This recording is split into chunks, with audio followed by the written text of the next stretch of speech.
Hello, everyone, and welcome to the Sports by Cap podcast, episode number 10. We're going to be talking about the Orlando Magic salary cap situation. So, you can see the brand new logo that they just dropped a few days ago with new jerseys, a new look, everything. And I will say that their logo looks really cool. It kind of reminds me of the old school Magic. The team that I watched growing up when they were a expansion franchise. And literally, when they came on the scene, that's when I was old enough to understand what was going on. I was about 6 years old when the Magic became a team. And so my favorite color is blue. And so I think I even had an Orlando Magic jersey, okay? Because they had really cool jerseys. They had the blue jersey with the white stripes, which is what they brought back. And they have the white jersey with the black stripes. And then they have like a generic jersey that's kind of like the Orlando Magic warm-up is their alternate jersey. It's really cool. It's kind of nostalgic, okay? So let's look at their cap situation, okay? So if we go over to Fanspo and I click open the payroll, you can see we have a lot of team options, a lot of player options, and we have a lot of players that are locked up. So you have Franz Wagner and Jalen Suggs, both 23 years old, are locked up on long-term deals. Okay.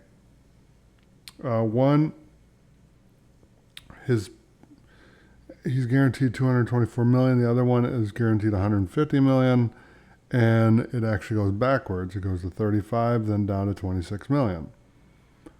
Okay, Kentavious Caldwell-Pope, he's at 21.6 for this year, this upcoming year, and then 21.6 in 2026, 2027 with a player option. Okay, so basically it's a one-year deal. Paulo Banchero, he's got a team option for 15.3. Jonathan Isaac is locked in at $15 million, basically per year. Cole Anthony, Moritz Wagner, Wendell Carter, etc. Okay, so there's a lot of moving parts with the Magic's payroll, and I'm quite surprised that their payroll is this high. Okay, usually they're on the lower end of the spectrum when it comes to payroll, but this particular season, it looks like they have this off season, they have a lot of things to look at and think about. Work on, for that matter. Okay, so let's take a look at their cap holds. So I'm going to let these two go. Okay, so we'll renounce both of them. Okay, and then we're going to go big whale hunting.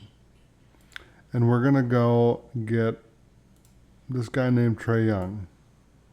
Okay, so I'm going to bring him in. And let's send out Jalen Suggs. Or we can send out Kentavious Caldwell-Pope and Cole Anthony. That should get us to where we need to be or close to it. All right, we're not there yet. We need to cut $11 million, and then we'll be there. So there you go. We have a player option for $11 million. Wendell Carter Jr. So let's pick this one up.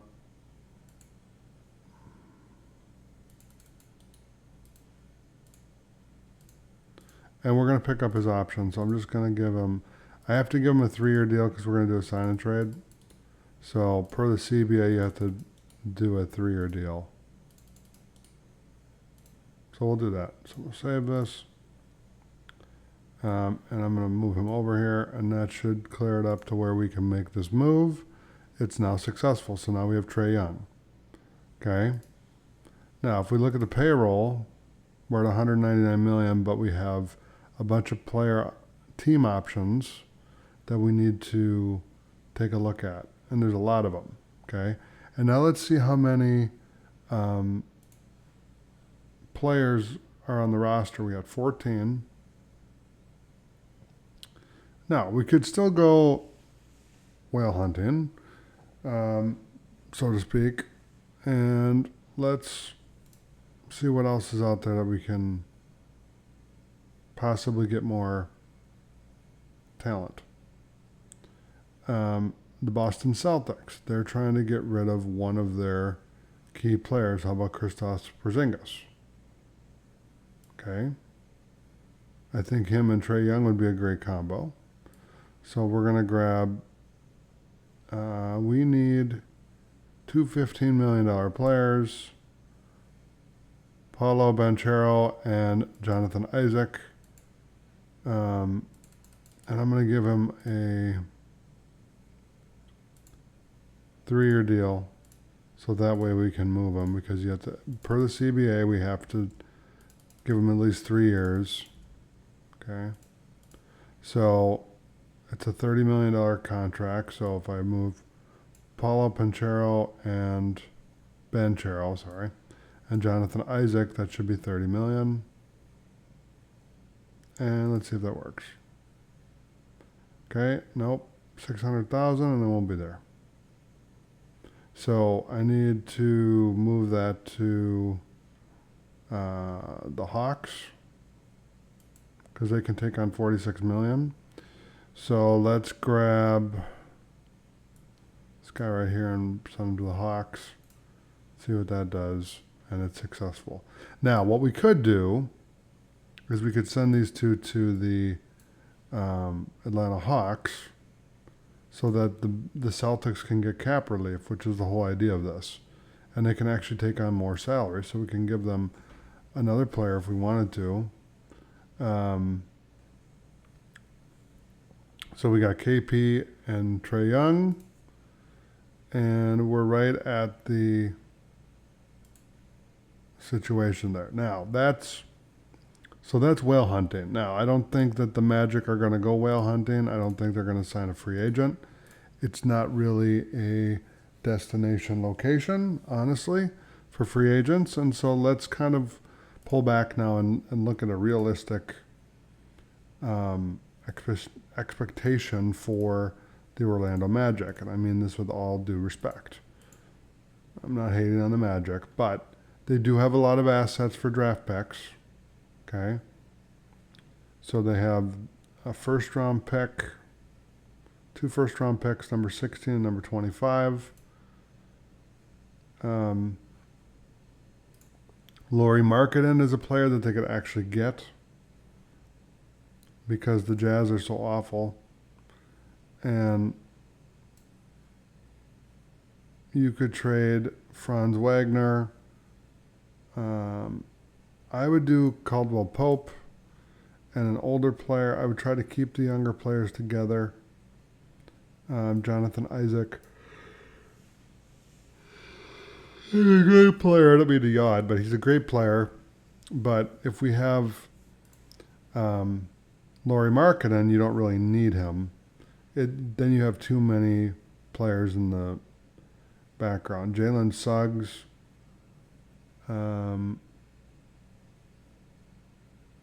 Okay, so those guys are all good. Paolo Banchero is a power forward.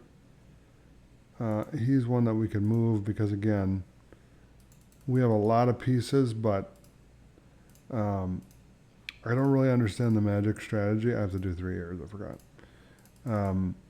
because of the CBA, but I don't understand their strategy in terms of trying to be a playoff team. With all this, they got a lot of talent, but there doesn't seem to be really a direction, you know. So Lauri Markkanen, if they could add to that trade that I did in the previous trade and go get Trae Young with Lauri Markkanen and Franz Wagner and Jalen Suggs, and you could send Cole Anthony to the Hawks, and Moritz Wagner, let's say. Let's give him $11 million, and I'm going to do a 3-year deal so we can trade him. Okay, so what we can do is we can save that. I'll move him over. See if that works. Okay, we're close. 16 million we need to cut.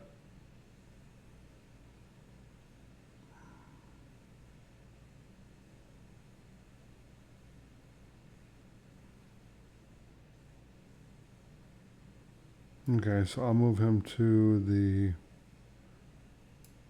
I think we have enough cap space here.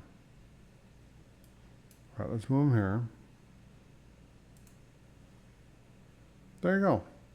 So now we have Trae Young, Lauri Markkanen, Jalen Suggs, Kendall Wendell Carter Jr.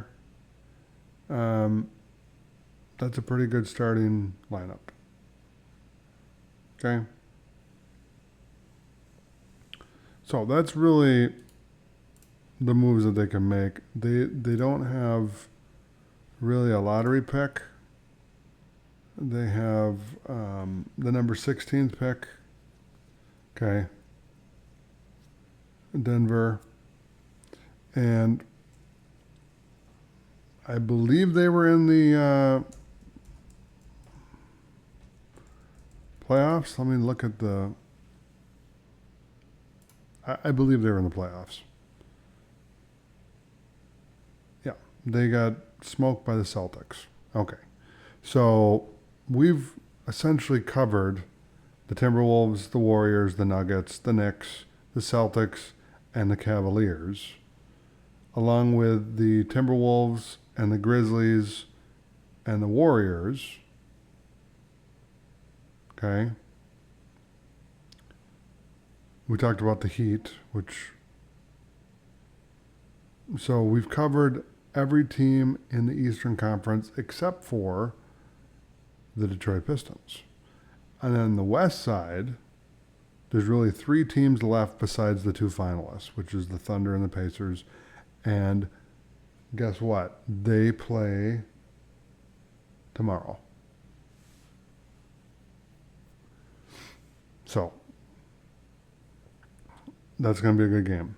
But so we got the Clippers, the Lakers, the Rockets, the Thunder and the Pacers, and the Pistons left to talk about, which are all going to be very compelling episodes. Then if you look at if I can look at the stand-ins, let's see if it shows me the stand-ins real quick.